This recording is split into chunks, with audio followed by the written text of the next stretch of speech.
রাসূলিল্লাহি সাল্লাল্লাহু আলাইহি ওয়া আলিহি ওয়াসাল্লাম ফি জানাজাতি রাজুলিন মিনাল আনসার। পয়গম্বর সাহাবী বর্ণনা করেন, আমরা একদিন নবীদের সঙ্গে একজন আনসারী সাহাবার জানাজা পড়ার জন্য যাইতেছিলাম বা গেলাম। যাওয়ার পর পয়গম্বর আলাইহিস সালাতু ওয়াস সালাম ওই সাহাবাকে এখনো কবরে রাখা হয় নাই। খেয়াল করিয়া শোনেন, সাহাবাকে সাউন্ড বাড়াইল না, ঠিক আছে তো? সাহাবাকে এখনো কবরে রাখা হয় নাই। এবার পয়গম্বর আলাইহিস সালাতু ওয়াস সালাম ওই সাহাবার কবরের কিনারায় বসে গেলেন। কবরের কিনারায় বসার পর নবীজি একটা লাঠি নিয়ে নিচের দিক তাকাইয়া আঁকাআঁকি করতেছিলেন মাটিতে। নবীজি কোনো কথা বলে না। সাহাবারা বলেন, নবীজি যখন বসলেন ওয়াজালাসনা হাওলাহু, আমরাও নবীজির চারিপাশ দিয়ে বসে গেলাম। এমন ভাবে বসলাম যাতে একটা পাখি যেন আমাদের উপর দাঁড়াইলে পাখিটা বুঝতে না পারে আমরা মানুষ না কাক। এবার কিছুক্ষণ পর ফারাফা রাসূলুল্লাহ রাসাহু, নবীজি কিছুক্ষণ পর মাথা উঠাইলেন। মাথা উঠানোর পর নবীজি সাহাবাদেরকে বললেন, ও সাহাবা কেরামের দল, সাহাবাদের দল, ইস্তাঈযু মিন আযাবিল কবরি মাররাতান আও সালাসান, তোমরা প্রতিদিন মাররাতাইন আও সালাসান, তোমরা প্রতিদিন এই কবরের আযাব থেকে আল্লাহ তাআলার কাছে পানাহ চাও। কেননা কবর এত ভয়ঙ্কর। আল্লাহ তাআলার রাসূল বলেন, তোমরা আল্লাহ তাআলার কাছে পানাহ চাও যখন কোন মুমিন ব্যক্তির দুনিয়া থেকে যাওয়ার সময় হয়ে যায়। ইন্নাল আবদাল মুমিনা ফি ইনকিদাইন মিনাদ দুনিয়া ওয়া ইকবালিন মিনাল আখিরাহ, কোন মুমিন ব্যক্তির যখন দুনিয়া থেকে যাওয়ার সময় হয় তখন আল্লাহ পাক রব্বুল আলামিনের ফেরেশতারা তার জন্য যখন জান কবজ করার জন্য আসেন, মালাকুল মাউত যখন তার জান কবজ করার জন্য আসেন, তখন দলে দলে ফেরেশতাও তার কাছে আসেন। তার কাছে থাকে মাহুম কাফনুম মিন কাফানিল জান্নাহ ওয়া হানুতুম মিন হানুতিন জান্নাহ, জান্নাতি কাফর থাকে এবং জান্নাতি সুগন্ধি থাকে। মুমিন ব্যক্তি যখন মারা যায়, মুমিন ব্যক্তি মারা যাওয়ার সময় ফেরেশতারা আসে জান্নাতি কাফন নিয়া এবং জান্নাতি সুগন্ধি নিয়ে আসে তার আত্মা নেওয়ার জন্য। সুবহানাল্লাহ। আসিয়া মালাকুল মাউত তার মৃত্যু ব্যক্তির মাথার কাছে বসে যায়। বসিয়া বলতে থাকে, আল্লাহর গোলাম, আল্লাহর বান্দা, তুমি আল্লাহ তাআলার ক্ষমার দিকে অগ্রসর হও।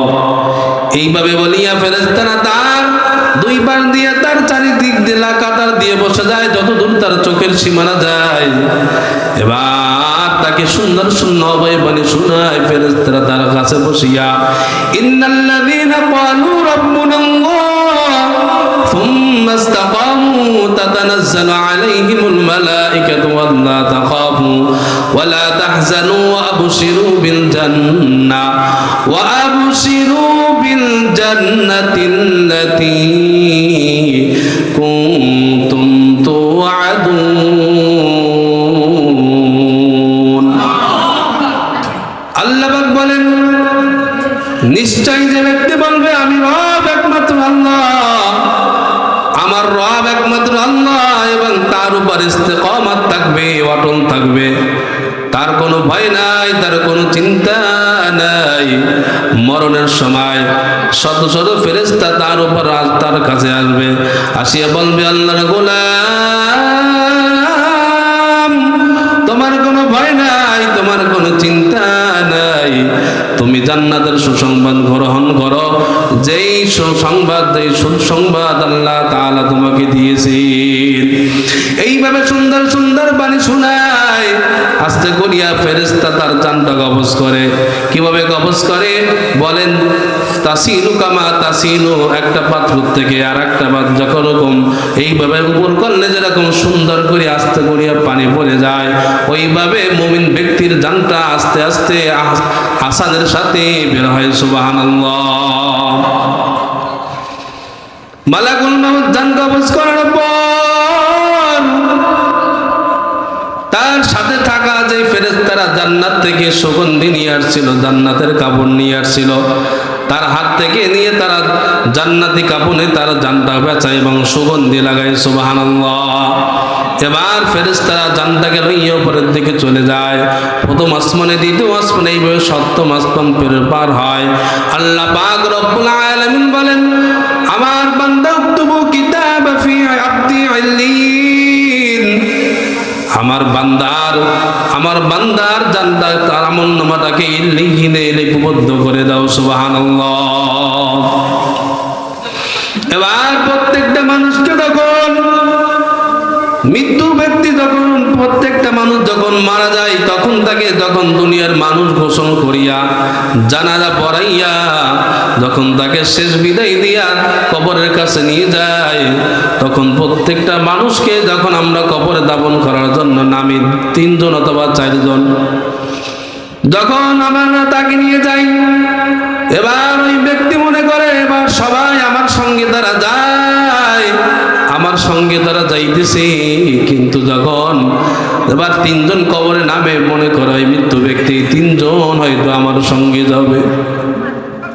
এবার একজন যখন লাফ মরিয়ে উপরে উঠে যায়, মৃত্যু ব্যক্তি মনে করে হয়তো এই 2 জন আমার সঙ্গে যাবে। আবার যখন আর একজন লাফ মরিয়ে উঠিয়া যায়, মৃত্যু ব্যক্তি মনে করে হয়তো এই 1 জন আমার সঙ্গে যাবে।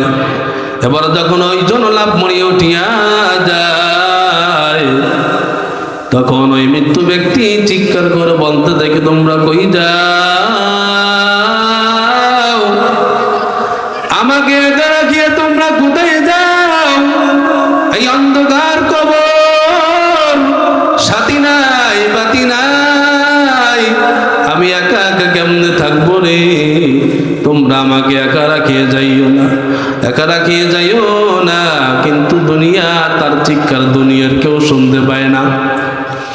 তাকে কবরস্থ করিয়া মানুষ যখন চলে যায়, ইয়াতিয়ান মালাকান, কিছুক্ষণ পর 2 জন ফেরেশতা কবরে আসে, আসিয়া তাকে ওয়াজলিসানি, তাকে বসাইয়া তাকে প্রশ্ন করে, হে আল্লাহর গোলাম, মার রাব্বুকা ওয়া মা দীনুকা ওয়া মান নাবিয়্যুকা।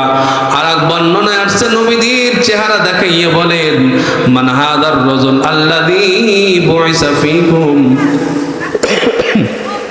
ফেরেশতা বলতে থাকে, বান্দা তুমি প্রশ্নের উত্তর দাও, তোমার রবকে, তোমার ধর্মকে, তোমার নবীকে। তখন মুমিন ব্যক্তি সহজে উত্তর দিয়ে ফেলায়, রব্বি আল্লাহ, আমাদের রবকে। আওয়াজ দিয়ে বলেন, আমাদের রবকে, আল্লাহ আমাদের রব। মুমিন ব্যক্তি বলতে থাকে, আমার রব একমাত্র আল্লাহ, আমার ধর্ম হলো ইসলাম, আমার নবী হলো মুহাম্মাদুর রাসূলুল্লাহ সাল্লাল্লাহু আলাইহি ওয়াসাল্লাম। এবার তাকে প্রশ্ন করেন, তুমি এই কথাগুলো কোথা থেকে শিখেছো? তখন এই ব্যক্তি বলে, করাতু কিতাবাল্লাহ, আমি এই কথাগুলো আল্লাহর কোরআন থেকে শিখেছি, নবীজির হাদিস থেকে শিখেছি, মাহফিলের ময়দানে আলেম ওলামাদের মুখ থেকে শিখেছি, মসজিদে জুমার বয়ান থেকে আলেম ওলামাদের মুখ থেকে শিখেছি, ঠিক কিনা? তখন আল্লাহ পাক বলবেন, আন সাদাকা আবদি, আমার বান্দা সত্য কথা বলেছেন, আফরিশুহু মিনাল জান্নাহ ওয়ালবিসুহু মিনাল জান্নাহ আফতাহু লাহু বাবান ইলাল জান্নাহ। আমার এই বান্দার, এই গোলামের, তার শরীরের ভিতরে জান্নাতের পোশাক পরাইয়া দাও। দুনিয়ার মানুষ তাকে ঠান্ডার ভিতরে রাখছে, মাটি ঠান্ডা, আপনারা এখানে বসছেন নিচে কুটাল আসা, গায়ে জ্যাকেট জাম্পার চাদর গায়ে দিচ্ছেন, তারপরও ঠান্ডা লাগে, ঠিক কিনা? দুনিয়ার মানুষ যখন একটা মৃত্যু ব্যক্তিকে বিদায় দেয়, কবরে রাখে, কত ঠান্ডা, পাতলা 3টা কাপড় পরাইয়া দুনিয়ার মানুষ বিদায় দেয়, ঠান্ডার ভিতরে সে তো বলতে পারে না। এই জন্য মুমিন ব্যক্তিকে আল্লাহ বলবেন, এই ফেরেশতারা, আমার এই বান্দাকে, আমার এই বন্ধুকে তোমরা তার শরীরে জান্নাতের পোশাক পরাই দাও। সুবহানাল্লাহ। 2 নম্বরে বলবেন,